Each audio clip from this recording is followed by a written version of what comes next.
Welcome to Lakshmi health talk. ಈ ವಿಡಿಯೋದಲ್ಲಿ pulse rate ಅಥವಾ ಹಾರ್ಟ್ ರೇಟ್ನ ಬಗ್ಗೆ ತಿಳಿದುಕೊಳ್ಳೋಣ. ಎಷ್ಟು ಇದ್ದರೆ ನಾರ್ಮಲ್ ಮತ್ತು ಅಬ್ನಾರ್ಮಲ್ ಎನ್ನುವುದರ ಬಗ್ಗೆ ತಿಳಿದುಕೊಳ್ಳೋಣ. ಸಾಮಾನ್ಯ ವ್ಯಕ್ತಿಗಳಲ್ಲಿ 60ರಿಂದ 100 beats per minute pulse rate ಇದು ನಾರ್ಮಲ್ ಆಗಿ ಇರುತ್ತದೆ. 60ಕ್ಕಿಂತ ಕಡಿಮೆ ಇದ್ದರೆ ಇದನ್ನು ಬ್ರಡಿಕಾರ್ಡಿಯಾ ಎಂದು ಕರೆಯುತ್ತೇವೆ ಮತ್ತು 100ಕ್ಕಿಂತ ಹೆಚ್ಚು ಇದ್ದರೆ ಇದನ್ನು ಟಕಿಕಾರ್ಡಿಯಾ ಎಂದು ಕರೆಯುತ್ತೇವೆ. ಪಲ್ಸ್ ರೇಟ್ ಸಾಮಾನ್ಯವಾಗಿ ನಾಡಿ ಭಾಗದಲ್ಲಿ ಚೆಕ್ ಮಾಡುತ್ತಾರೆ. ಆದರೆ ಕೋವಿಡ್ ಬಂದಾಗಿನಿಂದ ಅತಿ ಸುಲಭವಾಗಿ ಪಲ್ಸ್ ಆಕ್ಸಿಮೀಟರ್ ಮಿಷನ್ನಿಂದ ತಿಳಿದುಕೊಳ್ಳಬಹುದು. ಪಲ್ಸ್ ರೇಟ್ ಅಥವಾ heart rate 50 beats per minute ಅಥವಾ 55 ಬೀಟ್ಸ್ ಪರ್ ಮಿನಿಟ್ಗಿಂತ ಕಡಿಮೆ ಇದ್ದಾಗ ಇದನ್ನು ನಾವು ಬ್ರಡಿಕಾರ್ಡಿಯಾ ಎಂದು ಕರೆಯುತ್ತೇವೆ.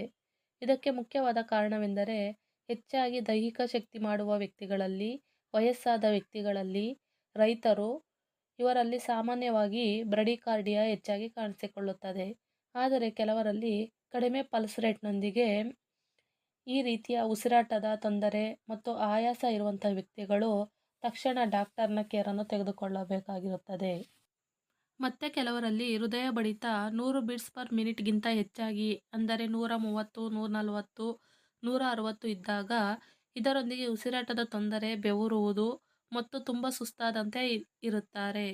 ಇಂತಹ ವ್ಯಕ್ತಿಗಳು ಕೂಡಲೇ ಡಾಕ್ಟರನ್ನು ಸಂಪರ್ಕಿಸಬೇಕಾಗಿರುತ್ತದೆ.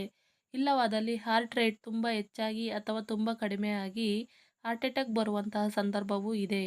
ಈ ವಿಡಿಯೋ ಇಷ್ಟ ಆಗಿದ್ದಲ್ಲಿ ಲೈಕ್, ಶೇರ್ ಮತ್ತು subscribe. Thank you for watching.